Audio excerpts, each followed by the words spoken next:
চতুর্থ শ্রেণীর ইসলাম শিক্ষা। তো আজকে আমরা সমাধান করব। দেখো এটা হচ্ছে দ্বিতীয় অধ্যায়ের পৃষ্ঠা নাম্বার হচ্ছে 32। তো 32 পৃষ্ঠা সমাধানের পর আমরা সমাধান করব হচ্ছে দেখো এই যে দেখো নিচে আমাদের হচ্ছে 36 পৃষ্ঠার এখানে আরো একটি কাজ আছে ক নাম্বার, এটা সমাধান করব।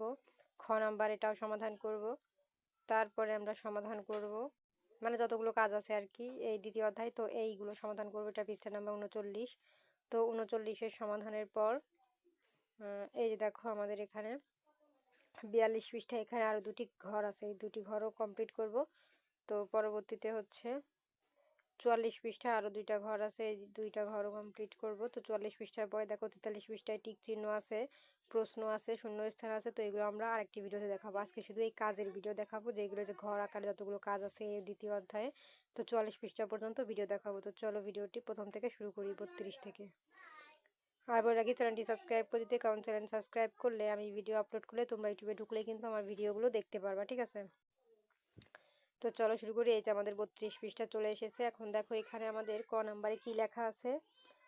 এখানে লেখা আছে এই যে আমি ভালো করে দেখাই এটা দিয়ে। হ্যাঁ,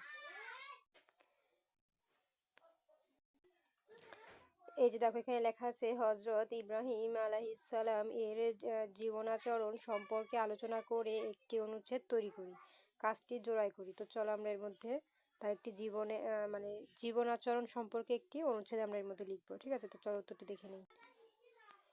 এই যে দেখো আমাদের উত্তর প্রশ্ন এখানে দেওয়া আছে হজরত ইব্রাহিম আলাইহিসসালাম এর জীবনাচরণ সম্পর্কে একটি অনুচ্ছেদ লেখো। এই দেখো উত্তর আমাদের হজরত ইব্রাহিম আলাইহিসসালাম ছিলেন একত্ববাদের মূর্ত প্রতীক।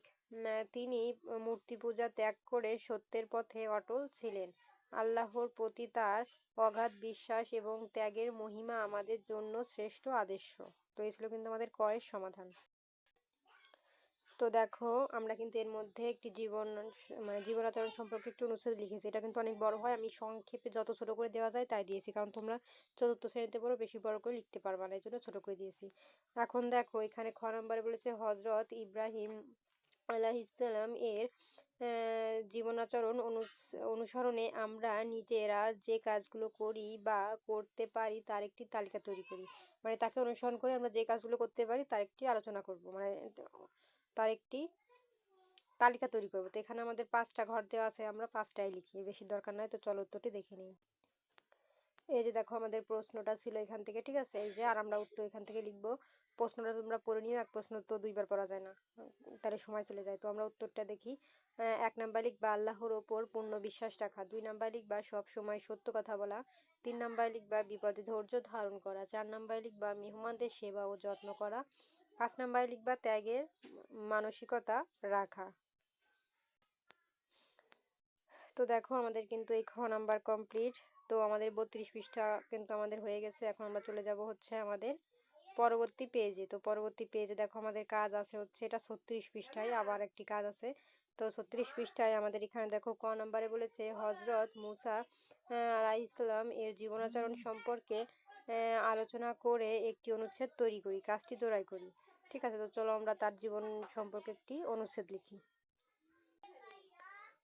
এই যে দেখো আমাদের ক নাম্বার প্রশ্নটার উত্তর হচ্ছে হজরত মুসা আলাইহিসসালাম ছিলেন একজন অত্যন্ত সাহসী এবং ধৈর্যশীল নবী। তিনি সারা জীবন আল্লাহর ওপর ভরসা রেখে সত্য ও ন্যায়ের পথে অবিচল ছিলেন। কোনো প্রতিকূলতা বা শক্তিশালী শত্রু ফেরাউন তাকে আদর্শ থেকে বিচ্যুত করতে পারেনি। তার জীবন থেকে আমরা ধৈর্য ও আল্লাহর প্রতি অবিচল বিশ্বাসের শিক্ষা পাই। তো এই ছিল কিন্তু আমাদের ক এর সমাধান। তো দেখো আমাদের কিন্তু ক নাম্বার কমপ্লিট। তো ক এর পরে দেখো আমাদের এখানে খ নাম্বারে আরো একটি আছে। এই যে দেখো তো খ নাম্বারে আমাদের প্রশ্নে কি বলেছে দেখো হজরত মুসা আলাইহিসসালাম এর জীবনাচরণ অনুসরণ করে আমরা নিজেরা যে কাজগুলো করতে পারি তার একটি তালিকা তৈরি করি। তো চলো এখানে 5টা ঘর আছে, আমরা উত্তরটি দেখে নিই। এই যে দেখো আমাদের খ নাম্বার প্রশ্ন। এই ছিল আমাদের প্রশ্ন, আর উত্তর হচ্ছে এখান থেকে 1 নাম্বার লিখবা যে কোনো বিপদে আল্লাহর ওপর ভরসা রাখা। 2 নাম্বার লিখবা সব সময় সত্য কথা বলা।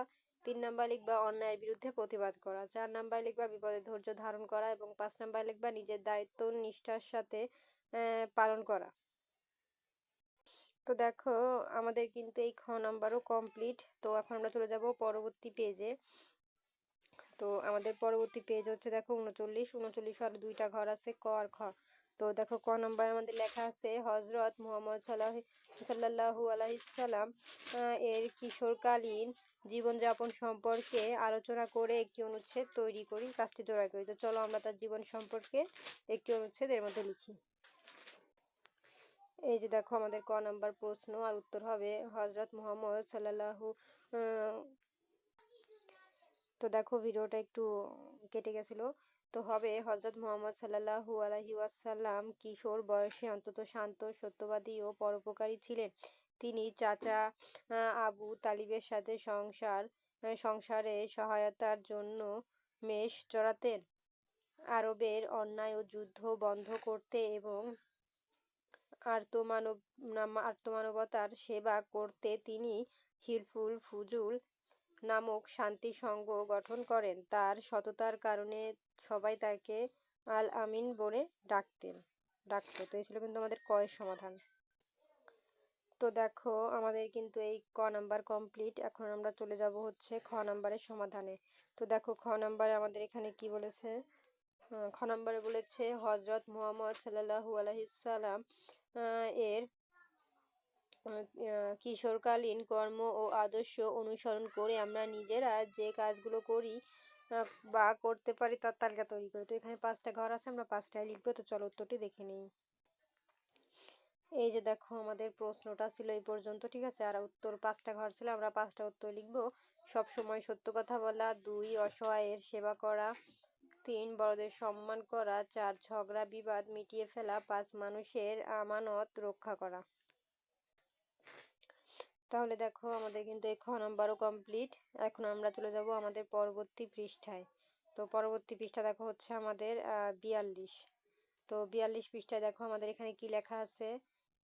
ক নাম্বারে আমাদের লেখা আছে হজরত উমর রাদিয়াল্লাহু এর জীবনাচরণ সম্পর্কে আলোচনা করে একটি অনুচ্ছেদ লিখি, কাজটি জোড়া করি। তো চলো আমরা তার সম্পর্কে একটি অনুচ্ছেদ লিখি। এই যে দেখো আমাদের প্রশ্নটা আর উত্তর হবে হজরত উমর রাদিয়াল্লাহু ছিলেন একজন ন্যায়পরায়ণ ও আদর্শ শাসক। তিনি অন্তত সাধারণ জীবনযাপন করতেন এবং প্রজাদের সেবায় নিজেকে বিলিয়ে দিয়েছিলেন। অন্যায়ের পথে অটল থাকায় তাকে ফারুক বলা হতো। ন্যায় বিচারের ক্ষেত্রে তিনি আপন পর বা ধনী গরিবের কোনো পার্থক্য করতেন না। এই ছিল সমাধান। তো দেখো আমাদের কিন্তু ক নাম্বার কমপ্লিট। এখন আমাদের খ নাম্বারে একটি কাজ আছে। এখানে বলেছে হজরত উমর রাদিয়াল্লাহু এর জীবনাচরণ অনুসরণ করে আমরা নিজেরা যে কাজগুলো করি বা করতে পারি তার তালিকা তৈরি করি। তো তার জীবন দেখে আমরা কি কাজগুলো করতে পারি বা করি বা করতে পারি তার সম্পর্কে আমরা 5টি লাইন এখানে লিখবো। চলো দেখে নিই। এই যে দেখো আমাদের প্রশ্নটা ছিল আর উত্তর হবে সর্বদা সত্য ও ন্যায় পথে চলা, 2 সবার সাথে সমান ও বিনয়ী ব্যবহার করা, 3 নিজের দায়িত্ব সততার সাথে পালন করা, 4 অসহায় ও ক্ষুধার্ত মানুষকে সাহায্য করা, 5 অহংকার ত্যাগ করে সাধারণ জীবনযাপন করা। তো দেখো আমাদের কিন্তু খ নম্বরের উত্তরও কমপ্লিট। তো 42 পৃষ্ঠা কমপ্লিটের পরে আমরা চলে যাব 44 পৃষ্ঠায়। দেখো আমাদের আরো দুটি কাজ আছে। ক নম্বরে বলেছে হজরত আয়েশা রাদিয়াল্লাহু এর জীবনাচরণ সম্পর্কে আলোচনা করে একটি অনুচ্ছেদ লিখি। তো চলো আমরা এর জীবন সম্পর্কে লিখি। এই যে দেখো আমাদের প্রশ্নটা আর উত্তর হবে হজরত আয়েশা রাদিয়াল্লাহু ছিলেন জ্ঞান, ইবাদত ও দানশীলতার মূর্ত প্রতীক। তিনি অত্যন্ত দয়ালু ছিলেন এবং নিজের খাবার অন্যকে দান করে আনন্দ পেতেন। ইসলামী শরিয়াহ ও হাদিস শাস্ত্রে তার অগাধ পাণ্ডিত্য ছিল। তিনি অধিকাংশ সময় নফল নামাজ ও জিকিরে মগ্ন থাকতেন এবং সর্বদা সাধারণ জীবনযাপন করতেন। তো দেখো আমাদের কিন্তু এই ক নাম্বার কমপ্লিট। ক এর পরে দেখো খ নাম্বারে আমাদের এখানে কি লেখা আছে। হজরত আয়েশা রাদিয়াল্লাহু এর জীবনাচরণ অনুসরণ করে আমরা নিজেরা যে কাজগুলো করি বা করতে পারি তার একটি তালিকা তৈরি করি। তো এখানে দেখো আমাদের 5টি ঘর আছে, আমরা এই 5টি ঘরে 5টি বাক্য চলো লিখে দিই। এই যে দেখো আমাদের খ নম্বরের প্রশ্ন আর উত্তর হবে। 1 লিখবা নিয়মিত পড়াশোনা ও জ্ঞান অর্জন করা। 2 লিখবা সাধ্যমতো গরিব দুঃখীকে সাহায্য করা। 3 লিখবা বড়দের সম্মান ও ছোটদের স্নেহ করা। 4 লিখবা নিয়মিত নামাজ পড়া ও আল্লাহর ইবাদত করা। 5 লিখবা বিনয়ী হওয়া এবং অহংকার ত্যাগ করা। তো দেখো আমাদের কিন্তু এই খ নম্বরও কমপ্লিট। পরবর্তীতে হচ্ছে এটা হচ্ছে 45 পৃষ্ঠা। তো 45 পৃষ্ঠার এই টিক চিহ্ন শূন্যস্থান প্রশ্নের ভিডিও দেখার জন্য অবশ্যই সাবস্ক্রাইব মাই চ্যানেল।